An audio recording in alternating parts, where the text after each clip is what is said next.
मौसम से जुड़ी सटीक जानकारी और खबरों के लिए हमारे YouTube चैनल को सब्सक्राइब करें और बेल आइकन दबाकर हर खबर पर रखें नजर। नमस्ते दोस्तों, स्काईमेट वेदर में आपका स्वागत है। मेरा नाम महेश फलावत है। 21 अप्रैल हो चुकी है, तो पहले वेदर सिस्टम देखेंगे कि वेदर सिस्टम ही जो होते हैं, वेदर सिस्टम का मतलब है कि कहाँ पर चक्रवाती हवाओं का क्षेत्र है, हवा किस तरह से घूम रही है और जो प्रेशर कहाँ पर कम है, कहाँ ज्यादा है। तो यही सारे जो फैक्टर हैं वो निर्धारित करते हैं कि कैसा मौसम रहने वाला है। तो वेस्टर्न डिस्टर्बेंस जो था, जो आपने देखा था कि 16 तारीख को एक आया था, उसके बाद 18 तारीख को आया था, तो वेस्टर्न डिस्टर्बेंस लगभग आगे चला गया है।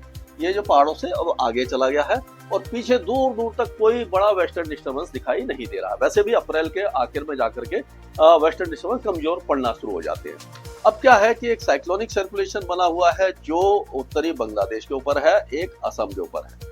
इस तरह का साइक्लोनिक सर्कुलेशन है, तो हवाएं जो हैं वो अब इसी तरह से आने की संभावना दिखाई दे रही है। यहाँ से आएगी और ये हवाएं इस तरह से आएंगी और एक ट्रफ दिखाई दे रही है जिसको हम देखेंगे यहाँ पर। एक तरह से आप कह सकते हो कि जो घड़ी की उल्टी दिशा में जो हवाएं घूमती हैं, तो इस तरह से है।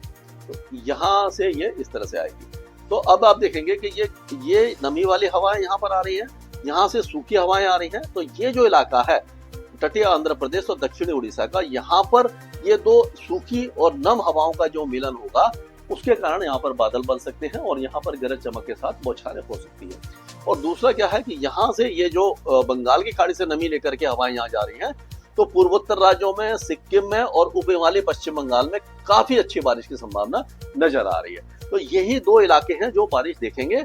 और एक ट्रफ हल्की सी जो केरल पर बनेगी, तो उसके कारण क्या होगा कि केरल के ऊपर और आंतरिक तमिलनाडु में हल्की बारिश रहेगी। केरल में लाइट टू मॉडरेट रेन रहेगी और पहाड़ों पर अब ये वेस्टर्न डिस्टर्बेंस हट गया है, तो बहुत हल्की बारिश की गतिविधियां अगले 24 घंटों तक रहेंगी। उसके बाद मौसम साफ हो जाएगा। तो हम कह सकते हैं केवल ये पूर्वोत्तर राज्यों में और पहाड़ों पर हल्की बारिश होगी, पूर्वी तट पर और दक्षिण भारत में बारिश रहेगी। बाकी पूरा जो भारत है वो पूरी तरह शुष्क हो जाएगा, गर्म हो जाएगा और टेम्परेचर फिर से बढ़ने लग जाएंगे और हीट वेव की संभावना नजर आ रही है। तो ये आज सुबह तक का है। और उसके बाद अगर हम देखें कल, तो कल देखेंगे कि ये जो आप कह सकते हो कि 21 तारीख के मान के चलिए, 21 तारीख को ये जो ऊंचे पहाड़ हैं, गिलगिट बाल्टिस्तान, मुजफ्फराबाद, लद्दाख, जम्मू कश्मीर, हिमाचल और उत्तराखंड, उनके ऊंचे पहाड़ों पर बहुत हल्की यानी कि एक तरह से बूंदाबांदी या 2-4-5 मिनट की जो बौछारें, पासिंग रेन, उस तरह का वेदर यहाँ पर दिखाई देगा। और अब ये देखिए हवाएं इस तरह से चल रही हैं, लेकिन अभी ये पहाड़ों से ही आ रही है। तो पहाड़ों से आ रही हैं, तो इसका मतलब क्या है कि इनमें थोड़ी सी ठंडक होगी। बहुत ज्यादा गर्मी अभी अगले 24 घंटों तक हमें दिखाई नहीं देने वाली, टेम्परेचर नहीं बढ़ने वाले। कुल मिलाकर के पंजाब, हरियाणा, दिल्ली और आप कह सकते हो राजस्थान, गुजरात और मध्य प्रदेश, यहाँ पर टेम्परेचर अभी फिलहाल ज्यादा नहीं बढ़ेंगे। हो सकता है 1-2 डिग्री की गिरावट भी हो जाए, लेकिन ये जो उत्तर प्रदेश है, बिहार, झारखंड, पश्चिम बंगाल, उड़ीसा, ये जो इलाके हैं, यहाँ पर 1-2 डिग्री टेम्परेचर बढ़ जाएंगे और गर्मी यहाँ पर शुरू हो जाएगी। तो इस तरह का वेदर रहने वाला है। अब अगर हम बात करते हैं दक्षिण भारत की, तो दक्षिण भारत में भी ये नमी वाले हवाएं आ रही हैं, तो इसीलिए यहाँ पर भी मिनिमम और मैक्सिमम टेम्परेचर बढ़ सकते हैं। केवल दक्षिणी कर्नाटका में और केरल में और लक्षद्वीप में बारिश अच्छी रहेगी। श्रीलंका में बहुत अच्छी बारिश रहेगी, अंडमान में बहुत हल्की बारिश होगी और तमिलनाडु के आंतरिक जिलों में छुटपुट बौछारें या बूंदाबांदी दिखाई देगी। बाकी आपका कहीं पर भी वेदर एक्टिविटी नहीं होगी। हो सकता है कि ये जो वेदर एक्टिविटी होने वाली थी थोड़ी बहुत, जो कोस्टल आंध्र प्रदेश उड़ीसा में, ये आज होकर के और शाम तक निकल जाएगी। उसके बाद आज मतलब शाम तक कुछ ना कुछ वेदर एक्टिविटी हो, उसके बाद ये मौसम यहाँ पर भी साफ हो जाएगा। तो कुल मिलाकर के कहा जा सकता है कि मौसम पूरी तरह साफ होने की संभावना दिखाई दे रही है। तो अगर एक एक राज्य की पकड़ के बात करते हैं, तो गिलगिट बाल्टिस्तान, मुजफ्फराबाद, लद्दाख और जम्मू कश्मीर के ऊंचे पहाड़ों पर आज हल्की बारिश होगी।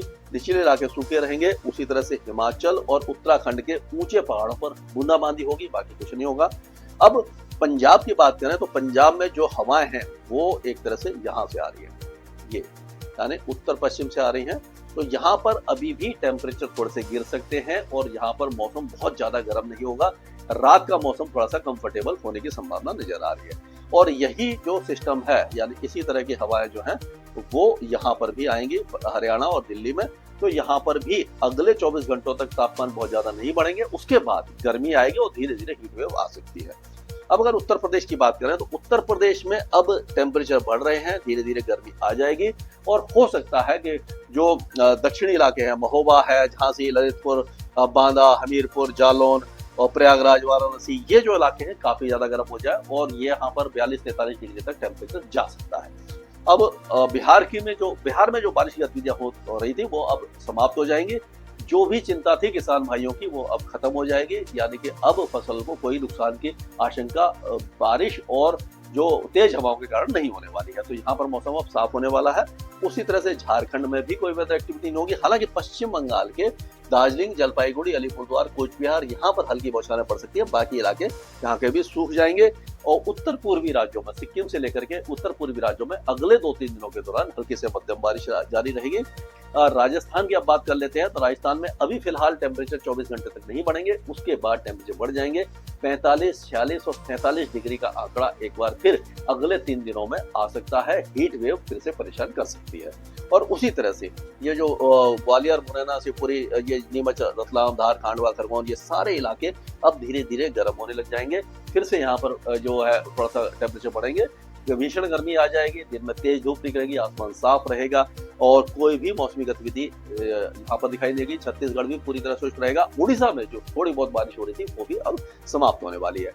गुजरात में अभी फिलहाल टेम्परेचर थोड़े से गिरे हैं, अगले 24 घंटों तक गिरे रहेंगे। उसके बाद यहाँ पर भी टेम्परेचर धीरे धीरे बढ़ेंगे, हीट वेव दोबारा परेशान करेगी। महाराष्ट्र में भी अब 2 दिनों के बाद गर्मी अपना रूप दिखाएगी और काफी ज्यादा गर्मी हो जाएगी। मुंबई से लेकर के बाकी इलाके भी काफी ज्यादा गर्म हो जाएंगे। उमस भरी गर्मी यहाँ पर रह सकती है। तेलंगाना में कोई मौसमी गतिविधि नहीं है, पूरी तरह से गर्म रहेगा। आंध्र प्रदेश के तटीय इलाकों में थोड़ी बहुत गोदावरी वगैरह में बारिश हो सकती है, उसके बाद मौसम यहाँ पर भी साफ हो जाएगा। कर्नाटक के जो दक्षिणी इलाके हैं, यानी कि पूरा कोडागू और मैसूर, बेंगलोर वगैरह में छुटपुट बौछारें या बूंदाबांदी हो सकती है, ज्यादा वेदर एक्टिविटी अब नहीं होगी। केरल के कई इलाके लाइट टू मॉडरेट रेन देखेंगे। तमिलनाडु के हिली एरिया में बहुत हल्की बारिश होगी। अंडमान और निकोबार द्वीपों में हल्की बारिश होगी, लेकिन दक्षिणी द्वीपों में, लेकिन लक्षद्वीप में थोड़ी सी बारिश बढ़ सकती है। तो ये अभी तक का अपडेट था। इसके आगे जो भी अपडेट होगा मैं लगातार आपके साथ शेयर करता रहूंगा। यानी कुल मिला कह सकते हैं किसान भाइयों को अब चिंता करने की जरूरत नहीं है, अपनी फसल आराम से कटाई कर सकते हैं।